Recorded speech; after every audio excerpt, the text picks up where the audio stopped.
I'm Nathan Brick, and you're watching NorCal Tonight.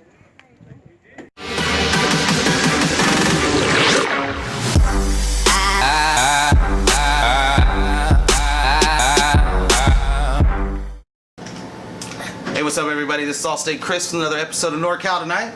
Super excited, man. I think we got like 16, 17 years in the business. Alexis Darevko, bro. How you doing? Appreciate it. How long you been in the business? August 7th, 1998.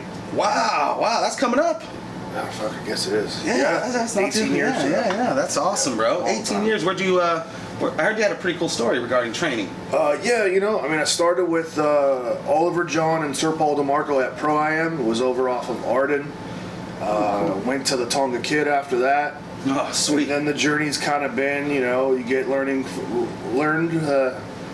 some stuff from Gangrel, Mustafa Saeed, even Big Ugly back in the day. Anytime I got to go to LA, work with guys like Robbie Phoenix and Joey Chaos. Robbie Phoenix, like awesome, bro. Santino Brothers.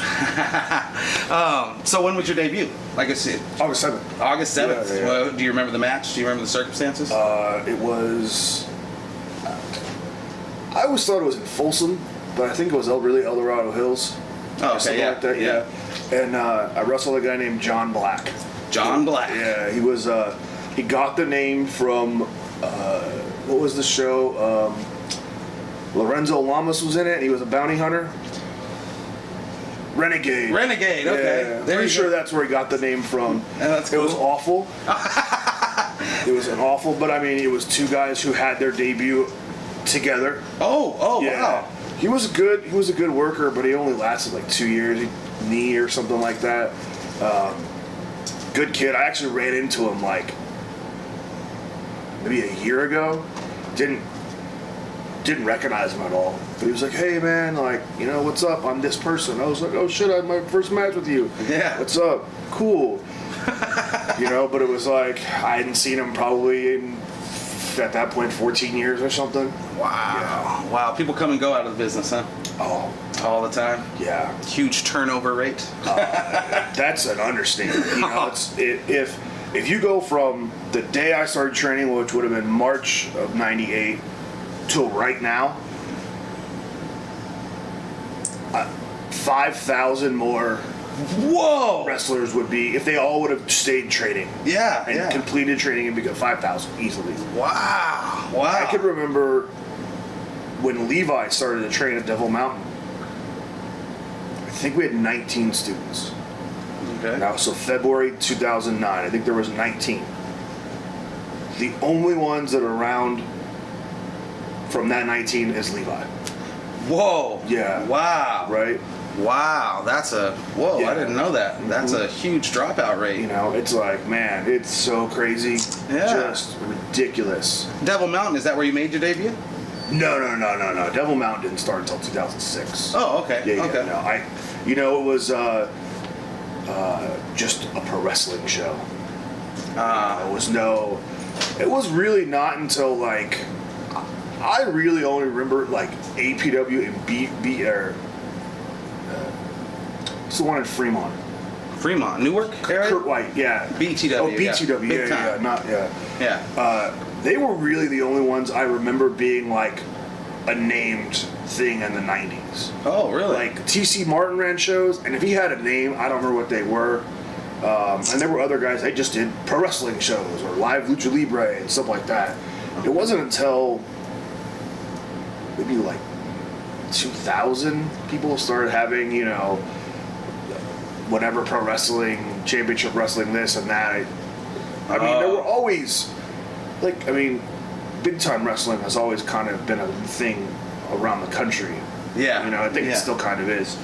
But so it really wasn't the promotional names. It was, I'm going to go work for Allstate Chris. I'm going to go work for Alexis Darevko. I'm going to go work for, Oh, I see what you're saying. It was sort of very much more territorialized, but not being a territory. Yeah. I know exactly what you're saying. Wow. You never would say, I'm going to work Best in the West. You'd be like, I'm going to work Fresno. And then Saturday, I'm going to go work Bakersfield. Oh, wow. You know. Which is different from today. Yeah. Way different. Now it's name this, name that, blah blah blah. Yeah. Oh man, so things have definitely changed. So, so you August 7th, 1998 was your debut.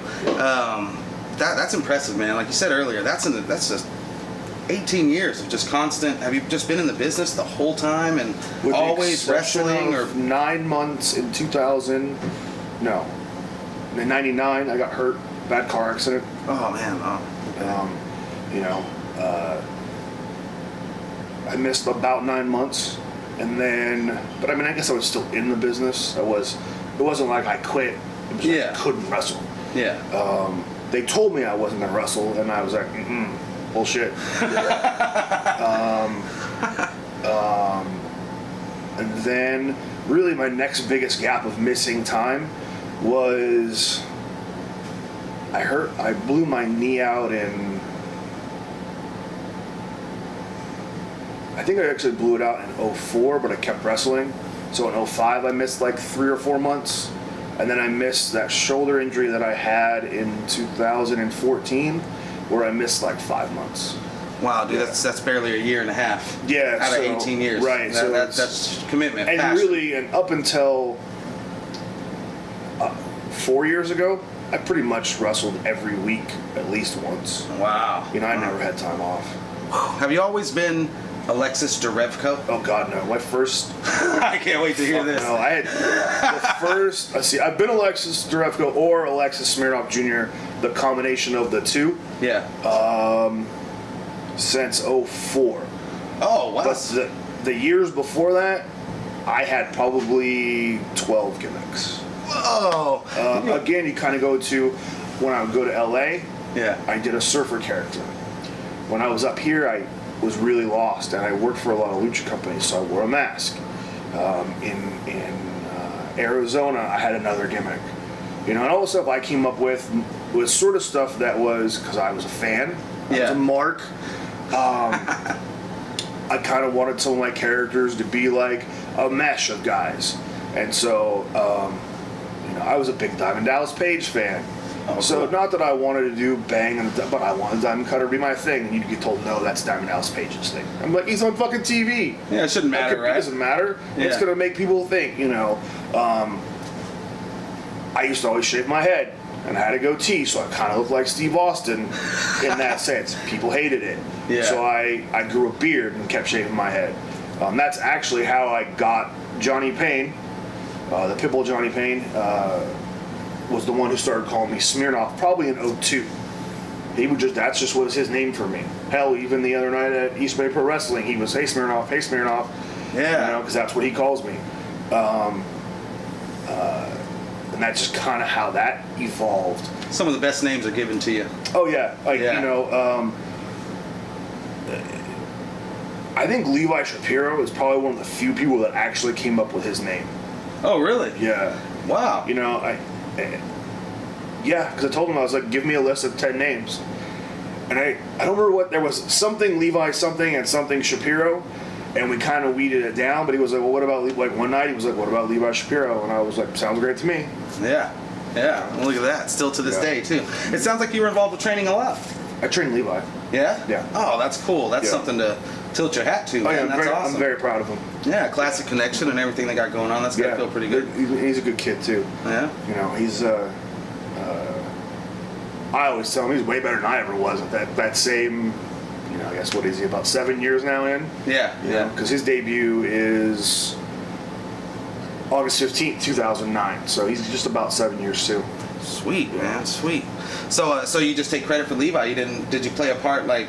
I played a else? part with Sean Sims, Anton Voorhees. Awesome. I know there's people that I'm gonna miss. I didn't train her a lot, but Nixie, did you ever? There was a girl named Nixie. Nixie. Sounds very Her familiar. and Mandy Rose or Kikyo kind Yeah. of came up together. Yeah. She came from the Fresno school, which was Mike Raines then. I think it was Mike Raines school then. And then she actually lived at what was the Devil Mountain House for about a year. Oh, so wow. for that year, she sort of trained with us. Yeah. But she's sort of one of the other ones that got hurt and never came back. You know, there's probably other people, and I'm just drawing a blank on them. You know, a lot of people I've worked that were green in the business that they always say, "You're like my trainer." You learn a lot like that, though, right? When you're working with guys that have been in the business X amount of years. And that was the way I learned. I was very fortunate because I did have that affiliation with Atomic Kid in 2000, 2001, I mean, really from 2000 until about 2004. I never worked the indie guys. Oh, really? The guys who were off television. Oh, you know, wow. Like when WCW closed, you know, was Conan's and Stasiak and Norman Smiley. Wow. Valentine. Sort of worked the honky tonk man. I don't know if you can really call that a match. Even 15 years ago. He doesn't even take a bump on his finisher. He didn't bump then either. Yeah. Ray Hammer Valentine did though. Yeah? Bumped his ass off. Yeah. Oh, that's fucking awesome. I mean, granted, he was, like I said, it was like 2003 or 2002 or some shit like that. But yeah, a lot of those old, and I'm forgetting people's names, but a lot of people like that were the people I worked. Or I worked with Atomic Kid, or I'd work one of the Samoans, which doesn't matter if they're 15 or 55, they can work. Oh, yeah, for sure. Know? Yeah. And so I was very fortunate. And when I did wrestle, like what was considered to be the indie guys, I always hated the matches. Because they wanted to do, you know, oh, I want to do this, blah, blah, blah. And I was like, I just worked Greg Hammer Valentine 3 days in a row. We didn't call one spot, but the finish. Yeah. You know? Yeah, and you want to actually, I did an interview with, I think it was JJ King. He called it polka dot wrestling. He said, spot filler, spot filler, spot filler, spot filler. So I kind of relate to what you're saying. It sounds like that's what was going on. Spot monkeys, yeah. Spot monkeys. You know, which I don't, He said that. I don't mind that because I could take somebody who is a spot monkey and have a good match with them. There's a kid in LA, or actually I think he lives in another state now, named Seville Alvarez. Oh, yeah. I've seen him work UEW, I think. Okay, yeah. Like, he got that stigma. But for me, I was always like, I can do stuff with him. Because he can do all this fancy, cool shit, and all I have to do is clothesline him. Yeah. And it was, and people, I get a bigger reaction, but at that time, he did bump me. Fucking the roof blew off the fucking place. Yeah. You know, and it was like, so I always liked working with Seville. And hey, Seville, if you're watching this, I want a new goddamn album, by the way. He gets it. He gets it. Well, it sounds like you're a storyteller. Oh, yeah. Like, is that your definition of a good match? You mind if I ask what your definition of a good match is? If the people out there are happy with it, I'm happy with it. Okay. I don't care what my opponent says or my tag partner says. They could be like, that was the drizzling shit. But if they're popping and they're like walking up to me going, that was a fucking hell of a match afterwards, let me get you a drink, I'm happy with it. Yeah. There may be things that I would say I'm going to change next time and do differently, or we'll do differently. Yeah. But if the fans are happy, you can't complain. No, yeah. You know, especially if they come back the next month or the next week or whatever your show is. And that's what you have to do. Yeah. You have to please the people, and I know promoters aren't going to like this, being one, I sometimes don't like it, but it's like, they did that spot, which I didn't really want them to do, but people are talking about it. They're going to get on Twitter, they're going to get on Instagram with the pictures or the videos they just took of it, and they're going to talk about your company. Yeah. How is that transition? I know, and just to kind of jump forward a little bit here, how was the transition going from full-time performer to actually, because I know it didn't start with ACE, right? Wasn't there something you started with? It actually started from day one. Really? Oh, that's cool. That's cool. So the company that I did stuff for, he ran a lot of shows. Okay. And he did shows like in Idaho and I think Oregon and Nevada and Arizona.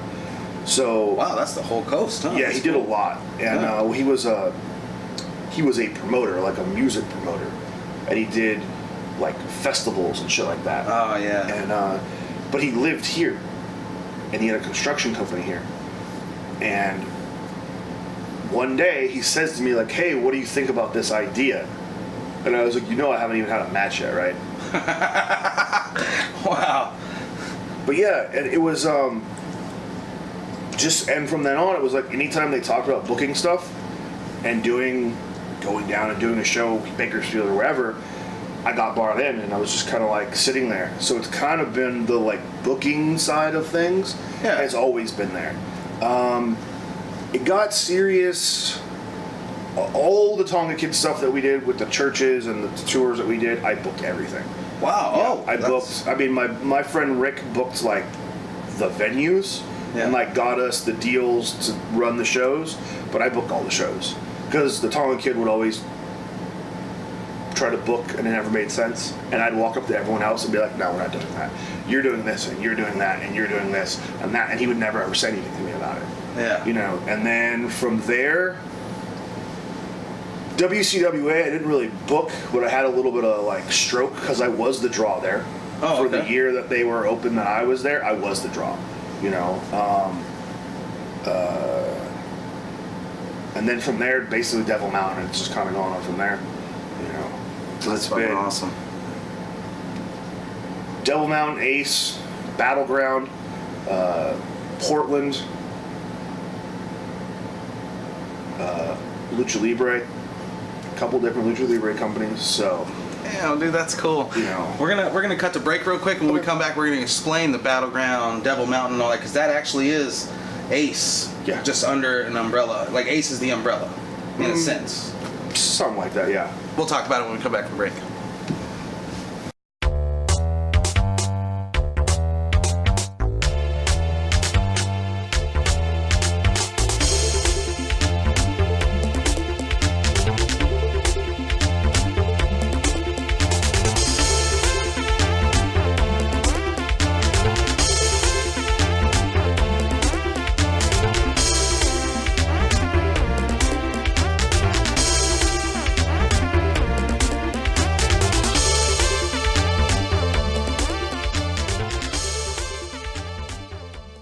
Back with Alexis Darevko. Before we left, I mentioned ACE and Battleground and Devil Mountain. Can you just elaborate a little bit on how that all played out?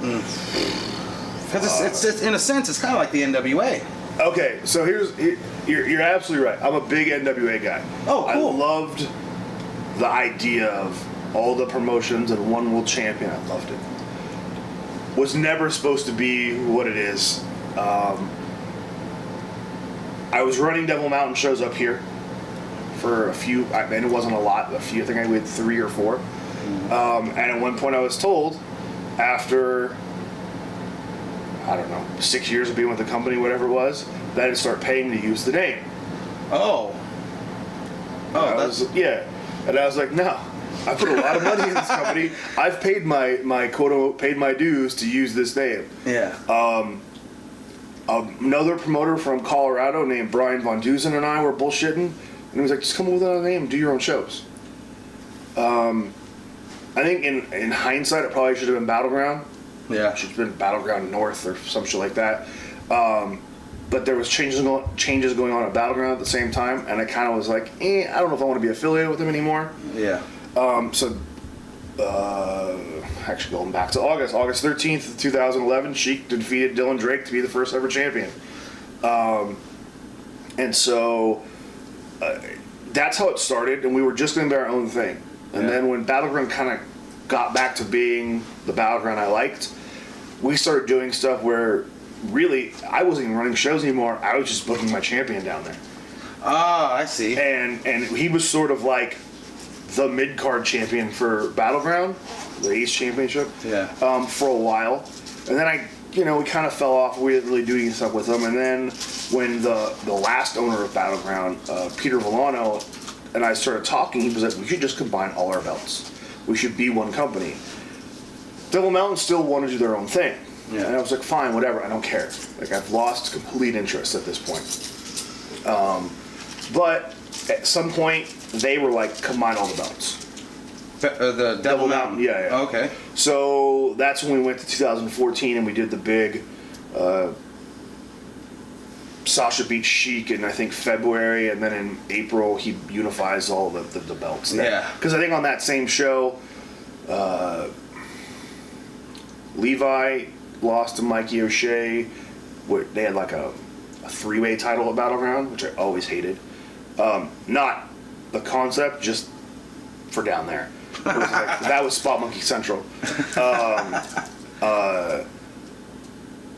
That belt and the heavyweight title of Battleground, and then the Devil Mountain title, and they had the Pacific Coast title, which we ended up bringing back just for like 2 shows so Levi could be in the main event thing. If I could have done it over again, I would totally do that match over again. Because Sasha, it really should have been, if we could have worked it out, it should have been Sheik the Ace champion coming in, Mikey O'Shea the Battleground champion, Levi Shapiro the Pacific. Actually, Levi had the Ring Warrior title, and Drake Frost had the Pacific Coast title, and Riv had the Devil Mountain title, and me and Sasha had the tag belts. It should have been all 7 of us in the match. The outcome would have been the same. Yeah. With Sasha going over, because it was going to be different. Because there wasn't one person on the planet who didn't think Levi or Mikey O'Shea were not going to win that belt. Yeah, there was no. I remember people saying to me, "I'm not coming because I already know these 2 guys are going to win." Oh, dude. And I went, oh, "Okay, cool." Yeah. And me going, "Oh, see, you stupid fuck. All right, like that's your bad." And then them telling me later, "Oh, fuck, I didn't show up." Well, that's what you get for going to the other shows going on. Yep. So that was sort of how that all became the unified title. Not that I would have kept the tag belts as like a, because we'd have unified everything. Yeah. We'd have done something where like tag champs came back, but for that moment, I think it'd have been a lot cooler. Just one champion. Over everything. And if it was, maybe we went 6 months with one champion, no problem. Because we could have built people up and built feud tag teams and stuff like that. Unfortunately, the venue there got sold to a church that it wanted absolutely nothing to do with pro wrestling. It was not a good deal, and it was an inexpensive deal. But when they almost tripled the pay, and I was like, sorry, dude, we're not drawing that well to pay you guys, and you guys do no advertising. Yeah. Like, sorry, man. But luckily, the East Bay building opened up, and we got in there pretty quickly. So, and that Sweet. But yeah, Devil Mountain, and then the concept was Ace was supposed to be the NWA. Yeah. A general idea of when I said, okay, I want to be the NWA. But I want 3 champions. I wanted there to be, like, basically the unified tag belts, and then the Devil Mountain title and the Battleground title, because I was running 6 or 8 shows a year. Battleground was running 13 shows a year, and Devil Mountain was running 12 shows a year. Whoa. Those champions could have all worked 2 or 3 times a month in 2 or 3 different towns. Yeah. And just still been, everything in Northern California would have been Devil Mountain, and everything in SoCal would have been Battleground. And it was kind of trying to create our own loop with 2 separate companies. But it's pro wrestling, and everyone has a fucking ego, and it's like, well, my champion's not going to want to travel in North. Well, why not? Because if he doesn't want to face, Mikey O'Shea, I'm just using Mikey because he was the last champion. Why the fuck wouldn't Mikey O'Shea want to come up here and work guys like Sheik Kanabati or El Chupacabra or fucking JR Kratos, Yeah. And Mikey, I know you would, so I'm just not picking on you. Just an example thing. Yeah, well, I pick on Mikey a lot, though. So that was always my concept. And even to kind of go a little further in that, there's at least 3 companies that are running right now that I've said to them, like, hey, I'm only having 1 title match on a show in the past. You want to have one of your champions come to my show and defend the belt versus a guy from, whatever, Oregon? Yeah, man, I don't know if that's good for our company. There's invisible lines. Yeah, like, okay. Like, I don't know how, like, if fucking somebody called me right now and was like, hey, can Sasha come, work my show on this day? I'd be like, well, if he's available, then yeah, if you want to defend the belt. Yeah. Sure, if he's available, absolutely, go let him defend it. Yeah. I don't care. It makes me laugh. To actually just kind of switch gears, Sasha, how long have you been affiliated with Sasha? It seems like you guys go way back, right? Long time. Yep. Long time. Yep. Long before he was even Sasha. Have you guys been tagging for a long time? That's all we did for the first 2 years. Oh, yeah? And then maybe a little longer, but we actually were in a feud, and he was a masked character that was awful. It wasn't. He wasn't the concept. The concept actually was really good, and him doing it was really good. He just looked stupid. If that makes any sense. It's like a really good idea and a really good concept, but the gear had to make it, and the gear didn't make it look right. I mean, he basically just got tired of getting his ass kicked for me. Hell of a lariat, If you actually right? ever look, he's got a scar like right here. It's because we're fighting on the outside, and we're at Battleground, and I don't remember if the floor was wet or like I had knocked a beer over or something, or he did, I don't remember. But when I went up to grab his head to like smash his head into the ring post, I turned the mask. So when I grab him and I throw him up against the ring post, he doesn't block it to protect himself. Oh. And at one point, I'm throwing heat on him in the ring, and there's blood squirting out of the eye. That's and solid. then he goes in the back and takes the mask off and just gushes. Yeah, but That's too much. You know, to kind of touch on that, injuries. Have you ever been busted open to where you had to stop, or I know you mentioned injuries earlier, but have you ever been in a position where you had to stop wrestling? No. To get to know? No. You always fought through it? I got knocked out once. Oh yeah. How did that play out? Actually, it was the Suburban Commandos do that the wheelbarrow thing. Oh yeah. Where they both grab you and do like a spine. Yeah. And flat knocked out cold in the middle of a Battleground ring in LA. Yeah, not cool at all. I had a headache. Cool. I had a headache for about 2 weeks. Dude. No concussions? Oh, I've had tons of concussions. Yeah? I always laugh when they talk about like Troy Aikman and Steve Young and their concussions. I was like, I've had that in a year. Dude. I had the one though that I got with the Commandos, and it was just a freak thing. The way I landed, you're talking 3 guys who were almost all 300 pounds. Yeah. And that momentum for them to get me over, there's nothing I could have done to probably even stop it. And it's, they don't do it a lot anymore. I think maybe because a couple guys did get knocked out. Again, not their fault. Shit happens, man. Yeah. I got knocked out. I actually knocked myself out versus Sheik when we were feuding. I used to always use the what is it? The downward spiral. Oh, okay. Well, I take the back bump, they take the face bump right here. Yeah. Well, Sheik and I were feuding, and it was sort of getting towards the conclusion of our feud, and he went up top to give me probably a fucking drop kick or something, or crossbody, and I cut him off and gave it to him from the second rope, and he was on the top rope. I hit, and I took everything I had just to put my hand over on the top of him, and I've actually seen the video, and it should have been a double pin.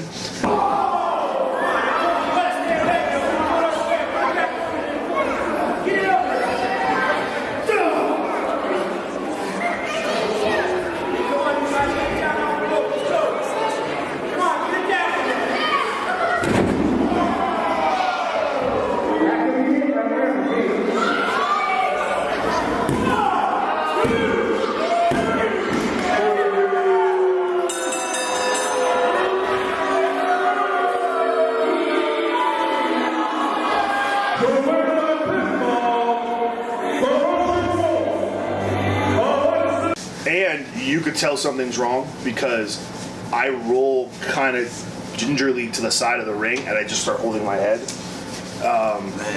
Actually, Cammy, Cammy? Yes. From Hood Slam? Yes. She had to drive me home that night, and so we had to drive all the way back from Martinez to here. Yeah. Road trips, dude. You guys are on the road a lot. Yeah? I have a good feeling about this one. So I wanted to ask, sir, what do you got? You got anything good? You got any funny road trip stories that are just... I have... Okay, so there's one, I may have told you this in person, I don't know. We're in Portland. There's 6 of us in a car. Maynard Skinner's the driver. If you've ever been to Portland, they can double park. Oh, yeah? Yeah, in parts of downtown Portland, they can double park. I don't know if it's just near where we were at, but I've seen it before, and they can double park. Yeah. And it's like one of those things, like you could see the venue. Like that's how close we are. Well, Maynard's at this fucking stop sign for about 2-3 minutes, and he's like honking his horn, like, why the fuck won't this guy move? Oh, shit. Yep, Maynard was waiting for the parked car to fucking move, and it actually, Sheik or Levi were the ones who were like, hey Maynard, that's a parked car. Yeah. That is one of the things that you guys ever hear the Maynard's old stories? Oh shit. Basically, Maynard fucking is older than dirt. Just leave it at that. Make sure when whoever sees this, just walk up to him and say that. It sounds like it's like Maynard's so old, he blah blah blah. He moved the rock so Jesus could get out of the hole. Maynard's so old, he dug the ditch they put the fucking post in and hung Jesus from. Shit like that. Oh, shit. And he loves it. He absolutely really enjoys you guys bringing stuff up like that. So please say something to him. All you fans out there, you gotta say one. That's funny. I believe it may have been the same road trip. I don't remember. Somewhere pretty close. Leaving Portland. I don't remember if we were going up or coming down. That's what she said. Yeah, right? I'm just saying. So the carload, again, is myself, Sheik, Sean Sims, Hellfire, Levi, Maynard,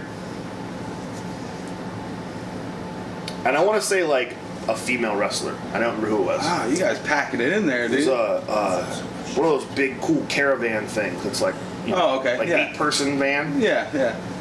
With all our gear, it's like 10 people, And so it's Levi's turn to drive. And it's like 3 in the morning. Levi fucking falls asleep while driving. Oh, shit. And the only reason that we're all not dead is because Maynard Skinner, who was sitting next to him, had fallen asleep as well. The rock started kicking up in the tire wells. Yeah, as he was going into oncoming traffic. I can't say this person's name. I'm going to say it's a female wrestler who's a champion somewhere at a company, not in California. We're on a road trip, and the night before we kind of hit it a little hard here. And we're again 20 minutes from the venue in LA, and she's like, pull over. And all I see is Brittany Wonder hand her a plastic bag from the back seat, and she just hurls in the bag. Riv and I are in the car. We can't get out of the car quick enough because she's puked. And luckily, all in the bag. Yeah. And then as she gets out, she pukes.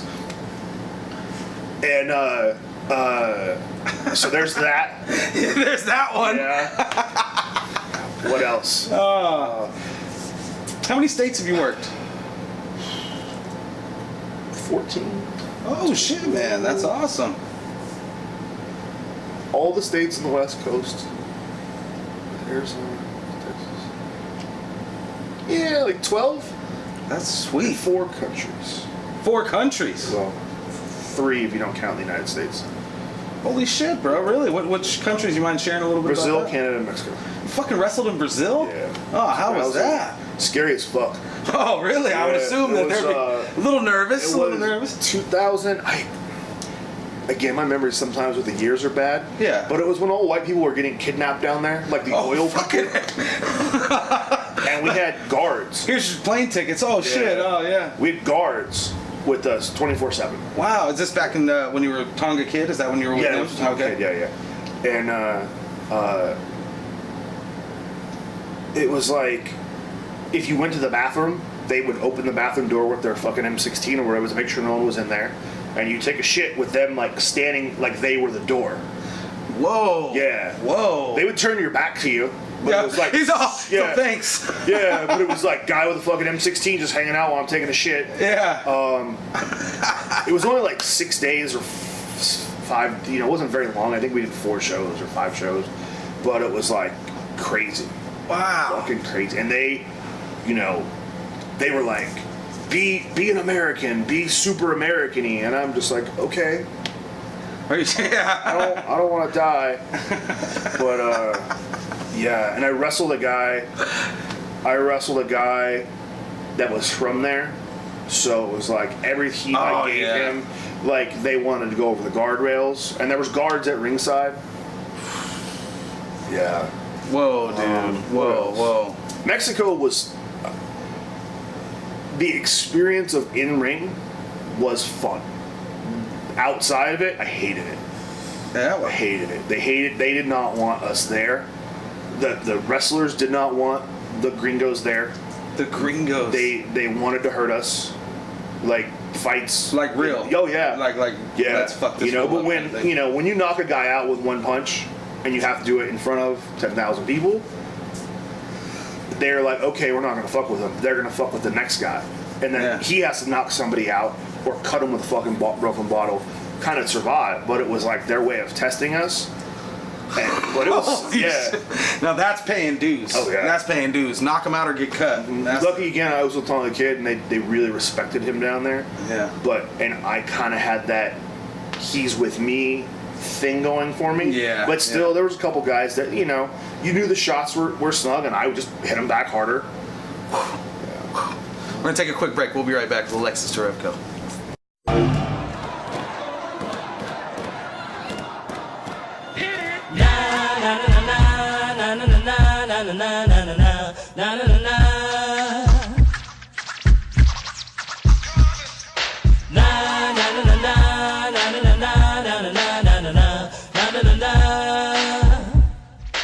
Well, hello, everyone. It's yours truly, the rabbit with the hairy drugs bunny, and I'm here to tell you that I am absolutely addicted to the work of Steven over at West Coast Designs. If you're a wrestling promoter and your flyers, your posters, your graphics aren't made by West Coast Designs, they probably ain't as good as they can be. Hit 'em up, hit 'em up, hit 'em up. Just say yes to West Coast Designs.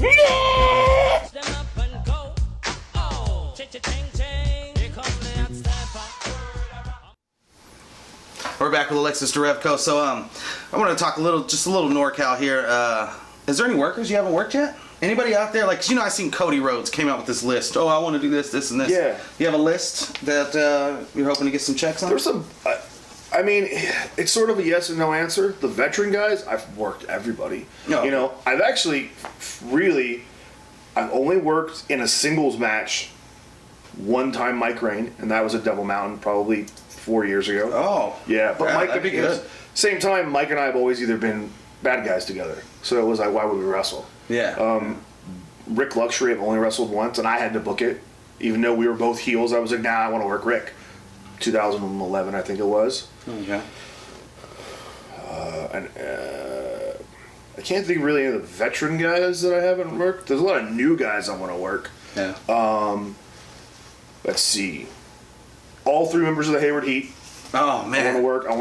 I want to work each one of them in singles and work the tag. The 6-man tag rules. Yeah, Freebirds. Yeah. Well, I'll get me a third partner. Yeah. Or a second partner. Beatrice Domino. I think she's really good. I'd like to work Shotzi again. We worked her in a tag a couple months ago. Or we tag? I don't remember. But I'd like to work Shotzi. She's really fun to watch. Chris Cali. Oh yeah. Chris Cali. Kenny K. You haven't worked Kenny K? If you did, it's been so long, right? I don't remember. Yeah. Again, Kenny kind of was always a bad guy. Yeah. He was a bad guy for me when he worked for me. So yeah. He kind of was on the side of not getting beat up by me. Plus, he's super, super, super solid. Just put Kenny K over, dude. Huge fan. I'm a huge fan of Kenny K. Yeah. Oh, yeah. I literally went to the show not too long ago strictly for the ladder match. Like, Right. I kind of felt like I'm paying $10 to see this. I actually went inside. I was outside chatting with you guys. Yeah. And I went inside and sat down because I was like, I paid $10 for this. Yeah. I want to see it. And solid. I can't. Yeah. That match was worth it. That match could have been the only thing on the card, and it's totally worth the $10. Yeah. That was a $30 match. Yeah, You know for what I real. mean? Yeah. Really, it was a $30 match. Yeah, straight up. That's solid. Yep. See, I'm so bad with fucking names of people. Crody. Oh. You guys know him as the Berkeley Brawler. I don't know what his other wrestling name is. Yeah, but Berkeley Brawler. No, yeah. It's like I'm naming all these heels. I'm gonna turn babyface. What about like Kratos or Cobb? Have you worked them? I've worked Kratos one time at APW, and it was awful booking. Oh man. It really wasn't what I was told initially. And then getting there, I could just tell they were bringing me in just to use me as meat, and I just was like, I'm not doing this shit. There's nothing against JR. I worked in a tag match too at that awful promotion that used to be in Fresno. I've heard stories. I've heard some extreme stories about that. Yeah, you could do a fucking whole hour on that. My experience in that shithole for one day. One day is all it took. I've never worked Cobb, but to be honest, Cobb and I have never really been on shows together. I think maybe 3 shows, maybe. So I'd like to work him. Yeah. You know, he seems to work. I was just trying to think of some baby faces, you know. Yeah. Yeah. Marcus Eriks, I want to work him. Oh yeah. Yeah. He had some fun stuff, Fighting Spirit Pro with Batami. Yeah, I went down fun. there for that. Yeah. Yeah, I was down there for one of those too. No, I just went to the one where they did the big blow off. Oh, you got the payoff, huh? Yeah, I got to see the payoff. I seen it. I've been hearing about it for 2 years, so you know, it's like I had a good time there.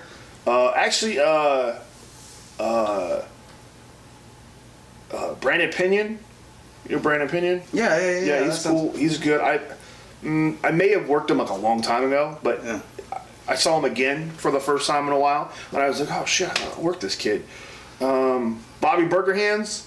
Ah, there we go. I like Bobby. He's stupid, but I like him. He's good though. Yeah, he is good. He's really He's very good. Yeah. I want to work Chip and Dale again. I worked them kind of. You worked a boxing match there, Stoner U. You did some boxing stuff, right? Yeah, we did the boxing, and I honestly, I can never tell you which one's Chip or which one's Dale. I boxed the bigger one. Okay. And that kid's tough as nails, because trust me, anyone who didn't think those were real shots, we were throwing punches. Oh, that's what's up, man. That's what's up.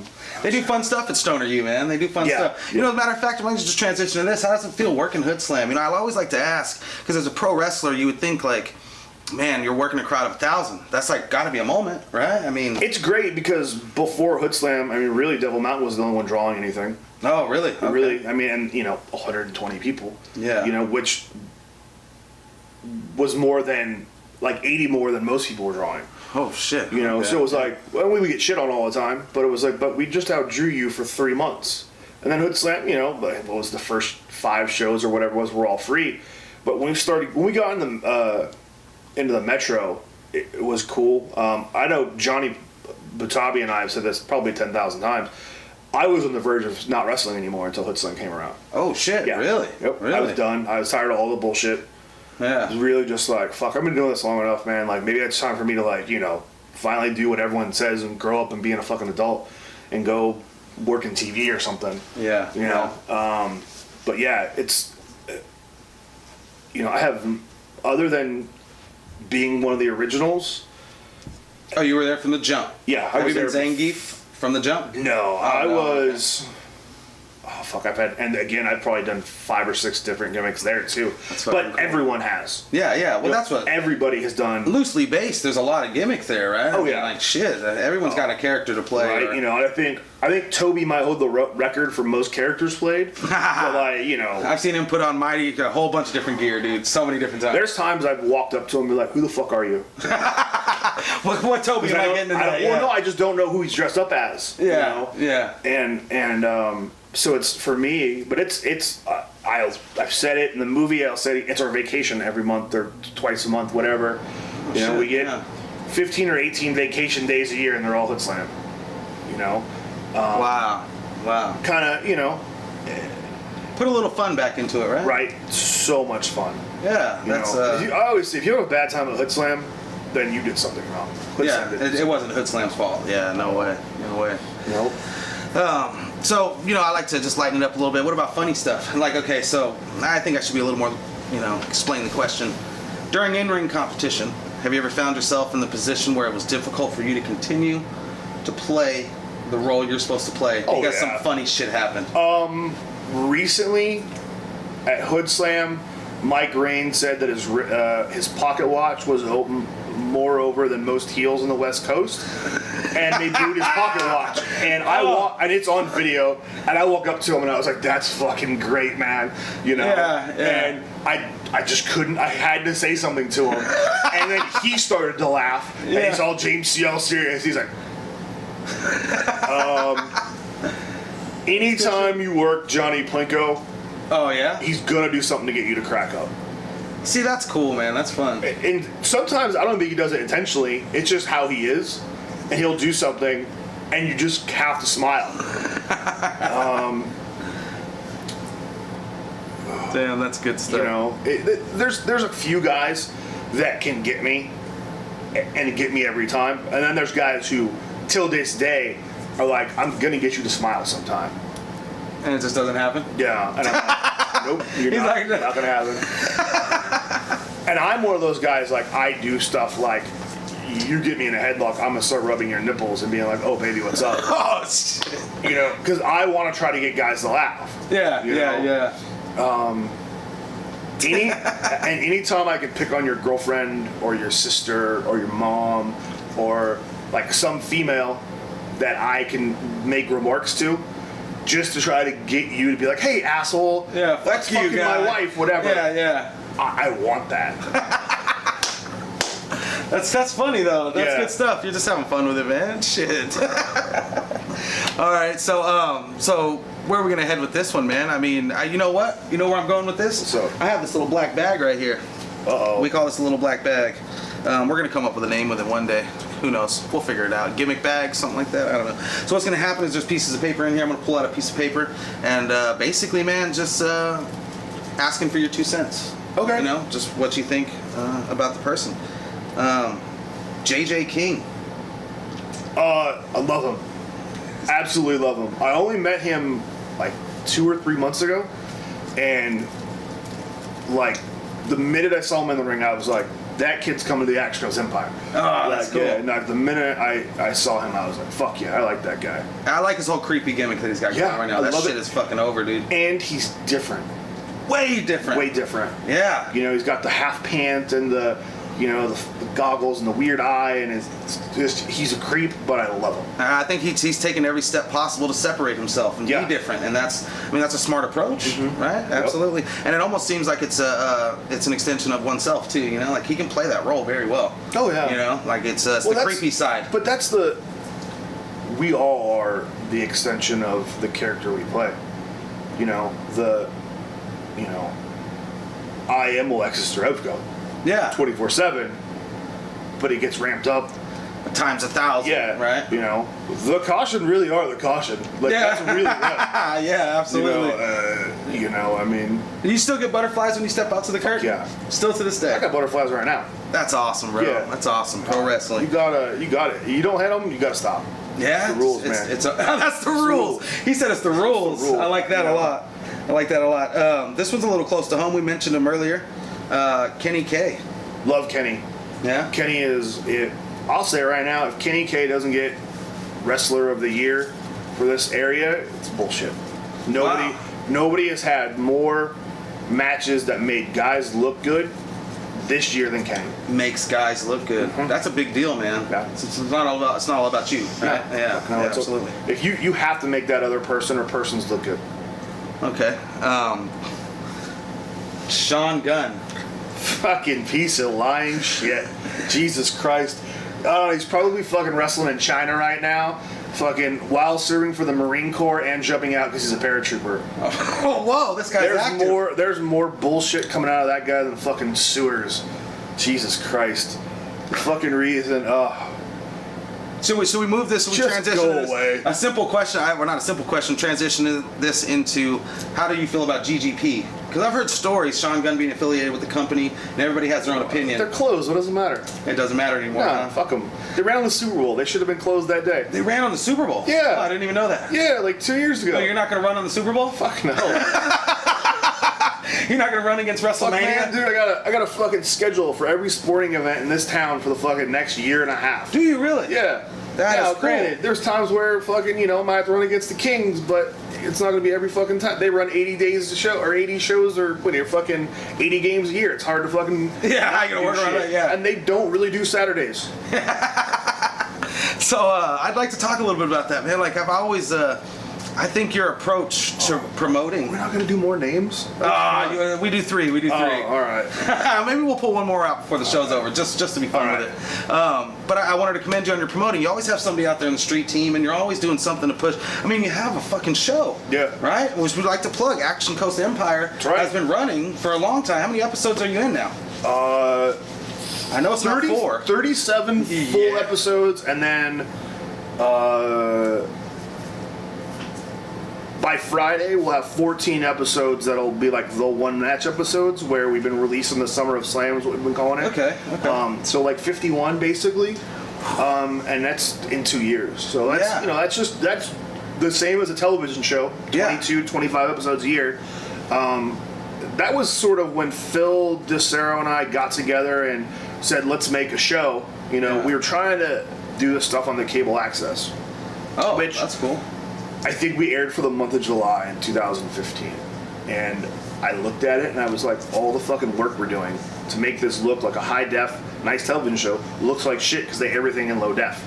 And it was like, and the sound was weird, and it was like, fuck, man. I guess they have a high def truck now, but it doesn't help us. And when they have come to us since, like, hey, why aren't you on our programming? And I was like, bitch, your programming sucks, and you want us to pay a bunch of money that we're not going to make back. Oh shit! I didn't know that. And it's a dollar amount. Yeah, I didn't know that. You pay to get your stuff on there. They don't pay you. Wow. And you can't have commercials. You get to pick your time, or are they putting you on at 3 a.m.? We had a Tuesday at 7:30 or something like that. Oh shit, that's not too bad. But it looked like shit, and it sounded like shit. And you probably paid top dollar for that time slot too. And it was like, fuck, man. And there could be a time we go back to it, but not right now. The YouTube is fine. I'm cool with it being there. There's other things kind of in the pipeline that we're working on. I'd really like to get on one of the fight apps. Oh yeah, there you go. Like I think there's one called Fight. I think Best of the West is on it now. Yeah. I'd really like to get on that. Maybe next year. Kind of right now. Getting back to running shows. I mean, really, we did 2 things in June. One was a charity thing that wasn't really ours, and the Taco Festival, and then, what we'll be doing in July here in a couple days. Yep. So, and we got stuff kind of booked throughout the year. I think maybe 4 or 5 more events. Kind of finish out this year. Kind of be like, hey, we're gonna start running shows again, and next year really kind of take off and do a little more of the maybe 2 shows a month type deal. Yeah. 3 shows in 2 months, something like that. Kind of is where I'm at. Concentrating on putting season 3 together too. Which season 3 might actually just be season 4 since we're putting out so much stuff because we've been using the Fight Club stuff too. Oh yeah. So, That's fun. Yeah. And I'd really, like I've said before, I've seen you out, and like I think we pre-record everything, but tomorrow you're going to be at like the band's concert in the park. Yeah. Concert in the park, and you're going to be a stack of flyers in your hand, ready to just pass them out. And we need more of that in NorCal. I think it's almost like we need a marketer of some kind to help. I think the biggest problem is that and for me, I don't have a school, so I don't have students that can help me do shit. There you go. That's But even if I did, and Brittany Wonder and Riv and Kikyo, Mandy Rose, Nuck, they could, all those guys and girls who live here and have flyered with me, know that I'll go on the streets and I'll flyer. I don't care. Yeah. Like, I'll be like, hey, we have a wrestling show, here you go. Like, this is what it is. Yeah. And I'll talk to people. I clearly can talk to people. Yeah. And so I'm good at that. And I can put a flyer on a car, whatever. I could stand on the street and scream and yell and make people pay attention to me. So, and a lot of promoters won't do it. Yeah. There's a lot of guys that are like, no, make the students go do it. Well, why the fuck do they want to do it if you're not going to do it? Yeah. Wow, that's solid right there. You're absolutely right. I tell my boss all the time, like, why are you pushing me to do something that you wouldn't even do yourself? Right. Like, it's bullshit, so why are you trying to tell me to do that? It doesn't make sense. Yeah, absolutely, man. That's solid shit. And then, and so, my legs are getting weird. It's just cool, about fucking getting out there. So, we're going to get some plugging in before we close the show out, man. Yay. What's going on? What do we got? All of it, social media. I want to talk about Action Coast. Okay, what do you got we got, let's see, Alexis Darevko on Twitter, Instagram, Snapchat. Oh, shit. Yeah. No spaces, no slashes, nothing. Just all Alexis Darevko. That's what I'm talking about. It's ALEXISDAREVKO. That's right. We're going to flash that on the screen. Right. And then on Facebook, too. You find me. Alexis Darevko. Yeah. That's what I'm talking about. And then Action Coast Empire on Twitter and Instagram is Action CST Empire. And then page is just Action Coast Empire. Hit us up. We got shows. We got the YouTube show. We got the... So YouTube, you just go in the search bar. Just type in Action Coast Empire. Cool. You can go to the website, www.actioncoastempire.com. Boom! Look at that. Killing it. That's good. I'm trying to think what else. I think that's all I got. Okay. For social media stuff. That's fucking awesome, bro. That's good stuff. So follow, retweet, like, fucking subscribe, view, pull out your what does he call it, the Twitter machine, and machine. get that shit ready to go, man. Right. Because Action Coast Empire, you guys are doing stuff. Yeah, I'm happy for you guys, and I'm a fan. Cool. And this is NorCal Tonight. I'm Allstate Chris, Alexis Darevko, Cool, man. bro. Thanks for Thank having you, me on, man. man. Good Appreciate shit. it. Good shit, bro. This is good stuff. You guys have a beautiful evening.